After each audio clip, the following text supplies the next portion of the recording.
లక్ష్మి రంగా, లక్ష్మి నీకు మాట వచ్చింది లక్ష్మి.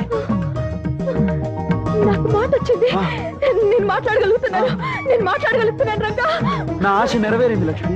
నిద్రపోయిన నీ గొంతు మేలుకోవాలని, ఆ మేలుకొలుపులోంచి వచ్చే పిలుపు నా గుండెలో మారుమ్రోగాలని నేను కన్న కల నిజమైంది లక్ష్మి. రంగా అని నువ్వు పిలిచే పిలుపు బంధమై అనుబంధమై శాశ్వతంగా మన కలిపేసింది లక్ష్మి, కలిపేసింది. రంగా, నీ మీద నా గుండెలో ఉన్న కొండంత ప్రేమని మళ్ళీ మళ్ళీ నీకు చెప్పడానికి నాకు మాట వచ్చింది రంగా. రంగడంటే నాకు ఇష్టమని చెట్టుతోనూ చేవతోనూ నీటితోనూ నేలతోనూ పిలిచి పిలిచి హరిచేర్చి చెప్పడానికి నాకు మాట వచ్చింది రంగా. మన మధ్య గల ప్రేమానుబంధం మూడు ముళ్ళ బంధమై జన్మ జన్మలకి మనల్ని కలిపి ఉంచుతుందని లోకానికి చెప్పడానికి నాకు మాట వచ్చింది రంగా. నాకు మాట వచ్చింది.